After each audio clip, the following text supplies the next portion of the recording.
কি কেন সাচ্ছি? আজ আমাকে বর পক্ষ দেখতে আসছে। ছোটবেলায় মা বাবাকে হারানোর পর থেকেই চাচা চাচির কাছে বড় হয়েছে। একটু বড় হতে না হতেই চাচা চাচি বিয়ে দেওয়ার জন্য পাগল হয়ে যাচ্ছেন। আমারও বিয়ে করতে তেমন একটা আপত্তি নেই, শুধু চাই ছেলেটা আর ছেলেটার ফ্যামিলিটা ভালো হোক। মা বাবাকে হারানোর পর থেকে আসলে বুঝতে পেরেছি মানুষের জীবনে ফ্যামিলি কতটা ইম্পর্টেন্ট। রায়া আসে যাই। বাবাজি তুমি কিছু মুখে দাও। ছেলে মেয়েরা একটু আলাদাভাবে কথা বলুক। ফেস কাটিং ও ঠিকঠাক, চুলও ঘন আছে, 10-এ 6 দেয়া আছে। না না প্লিজ 10-এ অ্যাটলিস্ট 12 ডিজার্ভ করেন আপনি। না না, আমি তো আপনাকে মার্কিং করেছি, 10-এ 6 বেশি পান না। নার্ভাস হলে আমার একটু হিচকি। কি প্রেম করেছেন কয়টা লাইফে? একটাও না। এটাই বোঝা যায় আপনি হচ্ছেন বড়লা টাইপের মানুষ। তা কোনো মজা নেই, কিন্তু আপনার মতন মানুষ থাইল্যান্ডে যাচ্ছে, বিষয়টা একটু আজব না? একটু স্বাদিকা। আসলে আমার এই বিদেশ যাওয়াটা মারও পছন্দ হচ্ছে না, তাই মা চায় আমার সাথে একটা নম্র ভদ্র ঘরোয়া টাইপের একজন বউ সাথে করে নিয়ে যাই। আর মায়ের কথার উপর আসলে কোনো কথা বলতেও পারি না। মা চায় বিদেশে আমি এক টুকরো বাংলাদেশ সাথে করে নিয়ে যাই। আন্টি তো খারাপ না, কিন্তু সফটওয়্যার সাহেব নিজের লাইফ পার্টনার চুজ করার ক্ষেত্রে একটু হার্ডওয়্যার হতে হবে, মানে হার্ড হতে হবে। তবে হ্যাঁ, আমাকে সাথে নিলে আপনি এক টুকরো বাংলাদেশ পাবেন কিনা জানি না, কিন্তু এক টুকরো রাজশাহী ঠিকই পাবেন, কারণ এই শহরের প্রত্যেকটা অলিগলি আমার চেনা। আমাকেও চেনাবেন? জি না, আপনি পরপুরুষ, পরপুরুষের সাথে আমার এত কি? পরপুরুষ কখন ঘর পুরুষ হয়ে যায় বলা তো যায় না। অন্তত আপনার নাম্বারটা দিন, কথাবার্তা বলি, যোগাযোগ করি, চেনা পরিচয় হোক। আপনাকে আমি যতটা বোকা মনে করেছিলাম আপনি কিন্তু অতটা বোকা না। মানে কথাবার্তা সবকিছু ফাইনাল হওয়ার আগে আপনি আমার নাম্বার চেয়ে বসলেন। আচ্ছা ঠিক আছে, আপনার নাম্বারটা দিন। স্কুল পর্যন্তই থাকুক, মিসেস হওয়ার সুযোগ না। ABA cancer, aunty masters person এছাড়া বিয়ে দেবে না। চলো। আন্টি, আদবি মনে না করলে আপনি কতদূর পড়াশোনা করেছেন একটু জানতে পারি? অনার্স কেন?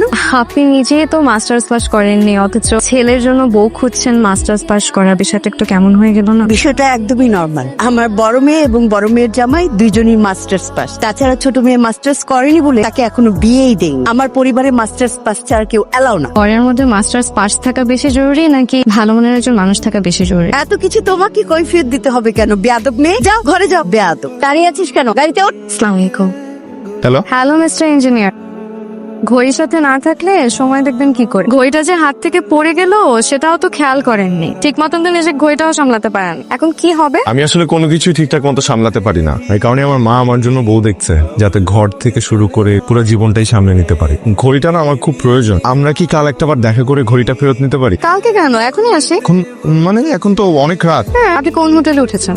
গুলশানে উঠেছি। আচ্ছা ঠিক আছে, আমি এখনই আসছি। Hello hello. নেটওয়ার্ক প্রবলেম তাই না? এমার্জেন্সি কলগুলো মিস হয়ে যায়। কি ভয় পেলেন নাকি? ভয় পাবো কেন? আপনি পোতলা পেতনি যে ভয় পাবো, তবে আপনাকে দেখে ভয় না, অন্য একটা কারণে বুক কাঁপে। আপনি তো সফটওয়্যার ইঞ্জিনিয়ার, ভেবেছিলাম মাউসে চাপ না দিলে আপনার সফটওয়্যার কাজই করবে না, কিন্তু এখন তো দেখছি উল্টো। আপনার চিমটিতে জোর আছে দেখছি। রাজশাহীর মেয়ে গরম ভেবেছিলেন, চিমটিতে তো জোর থাকবে। তাই তো দেখছি। ভাই বোন কেটনের মতো আরেকটা দেখ। না না না প্লিজ, একটাই যথেষ্ট। খিদে লেগেছে, ঠিক খেতে চাই না। হাঁসের মাংস আর কালাই রুটি, ঝাল আছে কিন্তু। যেটা ঝাল লাগে সেটা ভাল লাগে। আপনার ফ্যামিলি তো আমাকে রিজেক্ট করলো, কিন্তু আপনার আমাকে কেমন লাগলো সেটা তো বললেন না। হট। হোয়াট? আপনার smile, your smile is very sweet. তাই আমি তো ভাবলাম আপনি আরো ঝালের কথা বলছেন। রাজশাহী শহরটা যত বেশি সুন্দর, রাজশাহীর মরিচ তত বেশি ঝাল। আমাকে দেখে বুঝেন আসলে বয়েজ স্কুলে বড় হয়েছি তো, আপনার মতো মিষ্টি মানুষের সাথে মেলামেশা করা হয়নি। বয়স গুলো বড় হলেও তো ভালো কথা শিখেছেন। 30 দিনে থাই ভাষা শিখতে পারলাম না, ওই এক ওয়াদি খাপ খাপুন খাপ এটা ছাড়া। তবে এই একদিনে আপনি আমাকে অনেক কিছু দেখিয়েছেন এবং শিখিয়েছেন। তাহলে তো আমি আপনার টিচার হয়ে গেলাম। Everyone is a teacher if the heart is willing to share. ইংরেজিতে যেহেতু বলেছেন ঠিকই বলেছেন, জানতে হলে। ওমা, আপনি আমাকে হোটেল পর্যন্ত দিয়ে আসবেন না? আরে আমি তো এতদিন জানতাম যে ছেলেরা মেয়েদেরকে বাসা পর্যন্ত এগিয়ে দিয়ে আসে, কিন্তু আপনার ক্ষেত্রে তো দেখছি পুরোটাই উল্টো। কিছু কিছু জিনিস অগোছালোই সুন্দর। আচ্ছা চলেন, আপনাকে আমি বাসায় দিয়ে আসি। আপনি মনে হয় ভুলে যাচ্ছেন এটা আমার শহর, আর আমার শহরে আমার একদম ভয় নেই। আসি তাহলে, ভালো থাকবেন। আপনিও। শুনুন, যে জিনিসের জন্য আপনার সাথে দেখা করা সেটাই তো দেওয়া হলো। এই নিন আপনার ঘড়ি। Thank you so much. You're welcome. এটাই কি আমাদের শেষ দেখা?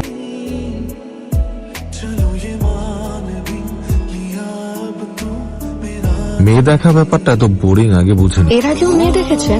শুধু আপনাকে। কালকেই না বললেন আর দেখা হবে না। কথা হবে না তা তো বলিনি। আচ্ছা আরেকবার দেখা করা যায়? এত জলদি? কথাটা কিন্তু ভ্যালুই নেই। মনের উপর মুখের কি জোর। 20 মিনিট সময়, লোকেশন দিচ্ছি। থ্যাংক ইউ, আসছি। আপনি কি সব নিয়ম উল্টে ফেলবেন নাকি? মানে মানে আমি এতদিন জানতাম যে ছেলেরা মেয়েদের জন্য ওয়েট করে, কিন্তু আমার ক্ষেত্রে তো দেখছি উল্টো হচ্ছে। সরি, একটু লেট হয়ে গেল। একটু লেট? 20 মিনিট 22 সেকেন্ড দাঁড় করে রেখে আপনি আমাকে বলছেন একটু লেট। এখন নিশ্চয়ই বলবেন যে আসার সময় আমি রাস্তায় জ্যাম পেয়েছি। তো আপনাকে জানিয়ে রাখি, রাজশাহী শহরে কিন্তু কোনো জ্যাম। আমি বিশ্বাস করি না, কারণ আপনি রাস্তায় দাঁড়ালে অটো জ্যাম লেগে যাবে। আপনার সৌন্দর্য উপেক্ষা করে কোনো ড্রাইভার আপনার চোখের সামনে দিয়ে গাড়ি ড্রাইভ করে যেতে পারবে না। আপনি প্রেম করেননি, এই কথাটা আমার ঠিক বিশ্বাস হচ্ছে না। মেয়ে পটানোর নিনজা টেকনিক দেখি ভালোই জানা আছে। কেন, আপনি পটে গেছেন নাকি?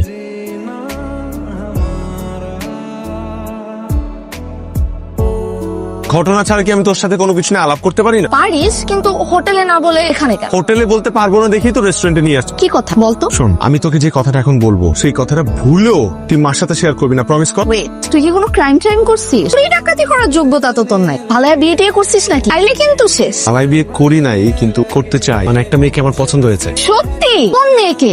রায়া। প্রথম দিন আমরা যে মেয়েটাকে দেখতে গেলাম, Shit, করছিস কি তুই? মা তো ওই মেয়েকে একদমই পছন্দ করে নাই, মা জীবনেও মানবে না। শেষ। আমি জানি মা ওকে পছন্দ করে না, এই কারণেই তো তোর সাথে ডিসকাস করছি। একটা উপায় বল, কি করব? আইডিয়া। কি? তোরা দুইজন বর্ডার ক্রস করে মায়ানমার চলে যা, ওখানে গিয়ে দুইজন সুখে শান্তিতে সংসার কর।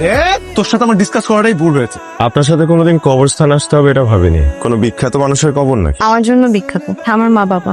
জন্মের পরপরই একটা অ্যাক্সিডেন্টে হারিয়েছি দুজনকে। কিভাবে যেন আমি বেঁচে গেলাম। তারপর চাচা চাচির বাসায় ঠাই হলো। খুব ছোটবেলায় হারিয়েছি। এই শূন্যতা, এই কষ্ট কি যে ভয়ঙ্কর। তখন থেকে সপ্তাহে একবার হলেও এখানে আসি, মা বাবার কবরের সামনে দাঁড়িয়ে থাকে। মনে হয় তারা আমার পাশেই আছে। আমাদের বাবা মারা সারা জীবন থাকবে না, এটাই বাস্তব। এটা মেনে নিতে হবে আমাদের। যেমন করে আমার বাবা, আমি যখন খুব ছোট তখন আমার বাবা মারা যায়। এরপর আমার মা আমাদের তিনজনকে অনেক কষ্টে মানুষ করেছে, বড় করেছে। আমাদের নিয়ে এত অস্থির হয়ে থাকা সেই মানুষটাকে আসলে খুব সহজে না করতে পারি না, মুখের উপর কিছু বলতে পারি না, বলতে চাইও না। যে মানুষটা সারা জীবন আমাদের জন্য এত কষ্ট করেছে, সেই মানুষটাকে কোনো কিছুর মূল্যে কষ্ট দিতে চাই না। হিংসে হয়। কত লাকি আপনি, তাই না, মাকে পাশে পেয়ে। আর আমার ক্ষেত্রে দেখো, দুজনে পিউরি।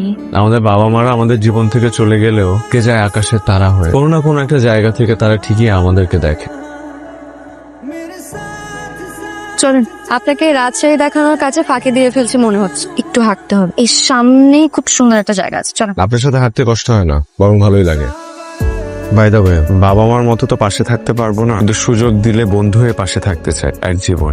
এই হচ্ছে প্রেম দেয়াল। প্রেমিক প্রেমিকারা বিশ্বাস করে তাদের নাম এই দেয়ালে লিখে রাখলে তাদের প্রেম নাকি সার্থক হবে। এখানে তো আমাদের নাম লেখা নেই। এই একটা কাজ করবো নাকি, এখানে আমাদের দুজনের নাম লিখে দিই প্লাস দিয়ে। ভুলেও এই কাজ করবেন না। সামনের দিকে চলেন, আর অনেক কিছু দেখার বাকি। আসেন।